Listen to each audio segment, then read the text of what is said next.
তোর সমস্যা কি? তোরটা দাম 1500 টিয়া ভাই, তোরটা কি টিয়া না গাইছি? তুই টিয়া যাস না কে?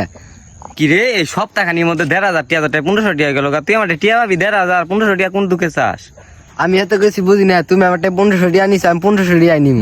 কি রে তুই কি আমার বিছুন টিয়া দিছিলি নাই যে তোর টিয়া মাও নাই বিয়েতে আছে? টিয়া দিলি আমার 1,500 অন যাইতেছ 1500, তোর মতলব কি? আমি তোরটাই 1500 টিয়া ভাই, তুই টিয়া এখন দিবি। আমি এখানে সাক্ষী আমার নিয়ে আইতাছি। তুই সাক্ষী গে, তুই তোর কোন বাপের নেবি নিয়ে আগা? আমি তোর 1,500 টিয়ার একটা টিয়া দিতাম না। এ রিফাতে, তুই কই রে? ওই দিন ধরে টিয়া দিলাম, ওই টিয়া নিয়ে গেন্দার মাঝে টিয়া দিব না, তুই তাড়াতাড়ি আ। এই তোর কি জামাল হয়েছে? কি জামাল বাচ্চে? এই তোর সামনে দিন আমি হৃদয়ের 1500 টিয়া দিছি না? এই তোর কি ওই ভাড়া করে নিয়ে আসে নাই? ওর দিঘাটা যায় হাই দেয়, ওই দিনকে আমার 3টে 500 নোট দিছে 1,500 টিয়া, অন 1500 টিয়া যাইতেছে, কারণটা কি? আরে বলো, যেটা নেওয়া চাপাচাপি করে না গে 1,500 1500 তো একই কথা। এ তুই ফোন দিয়ে ডালার এটা কিনে আসে, এই ডালার দাম করবেন তারা পেঁয়াজ বাজাবেন না, তেল খেতে যা।